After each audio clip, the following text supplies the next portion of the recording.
Dear student, आज का जो हमारा टॉपिक है वो है एंडोसाइटोसिस। यानी सेल को डिफरेंट टाइप्स ऑफ न्यूट्रिएंट्स की, डिफरेंट टाइप्स ऑफ मॉलिक्यूल्स की या डिफरेंट टाइप्स ऑफ आयन की ज़रूरत होती है सेल को। अब सेल वो किस तरह लेता है, यानी सेल की कुछ प्रोसेस होती हैं जिसके ज़रिए एक तो हमने ट्रांसपोर्ट यानी diffusion, active transport, passive transport और ऑस्मोसिस हमने पढ़ लिया है।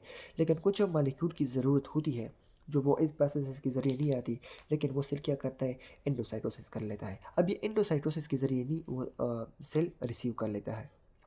अब एंडोसाइटोसिस है क्या, इसकी मीनिंग क्या है, अगर आप हेडिंग वाइज देखो इस पे एक मैंने इसको हेडिंग वाइज लिखा है। तो इस पे क्योंकि इसमें ये इंपॉर्टेंट है question paper exam point of view के लिए। अब इसकी जो मीनिंग क्या है, एंडो मीन्स विद इन और inside, cyto means cell, osis mean process. यानी ये एक यानी ये एक सेल का ऐसा प्रोसेस है जिसमें इन साइड ऑफ मूवमेंट होगी सब प्रोसेस की, क्योंकि सेल को मटेरियल की ज़रूरत है। यानी हम कुछ ये ऐसे प्रोसेस हैं जिसमें इन साइड क्या करते हैं, मूवमेंट करते हैं, इनसाइड क्या करते हैं, इनगल्फिंग करते हैं, इनसाइड विजिकल को हम क्या करते हैं, सेल रिसीव कर लेता है। अब इसकी डिफिनीशन क्या है, it is the process by which cell take, यानी सेल ले लेता है इन मॉलिक्यूल्स,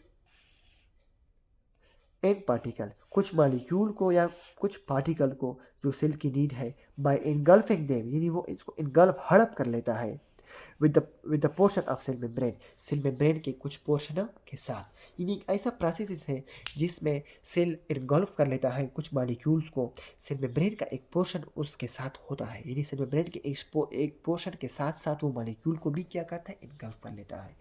अगर एक्सप्लेनेशन की बात करें, the process involve formation of physical, यानी इस पे एक विजिकल यानी कुछ स्मॉल सेक बनेंगे, कुछ विजिकल बनेंगे, which is small membrane bounded sacs that contains ingested material, यानी वो मटेरियल जो सेल को ज़रूरी है, वो मटेरियल जो सेल इंजेस्ट कर लेता है या इनगल्फ कर लेता है, वो इसमें कुछ मटेरियल होंगी और इस पे एक मेम्ब्रेन बाउंडेड होगा। और फॉर एग्जांपल अगर मैं कहूँ कि हमारे पास 4 डिफरेंट टाइप्स ऑफ पार्टिकल्स हैं, इस पे एक मेम्ब्रेन बाउंडेड होगा और इसको हम कहते हैं विजिकल।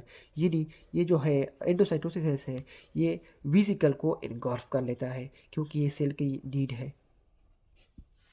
अब इसके डिफरेंट टाइप्स है, एक तो है phagocytosis, it is the injection of large particle such is bacteria in dead cell. देखो हमारे बॉडी में हमारे बॉडी में डिफरेंट टाइप्स ऑफ बैक्टीरिया है। ये अगर हम बोलते हैं, अगर हम रास्ते में जाते हैं, अभी हम जब मैं बोल भी रहा हूँ तो बिलियन ट्रिलियंस ऑफ बैक्टीरिया मेरे मुंह में है, मेरे बॉडी के अंदर जा रहे हैं।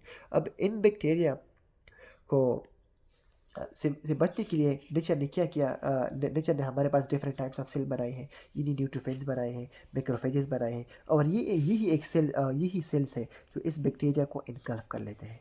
यानी न्यूट्रोफिल्स या मैक्रोफेजेस या कोई डेड सेल, हमारे बॉडी में कोई ट्रॉमा हो जाता है और सेल डेड हो जाते हैं, और उस डेड सेल को भी सेल इनगल्फ कर लेता है अपने प्रॉपर फंक्शनिंग के लिए। अब वो क्या कर लेता है, वो मैक्रोफेजेस ही इसको इनगल्फ कर लेते हैं।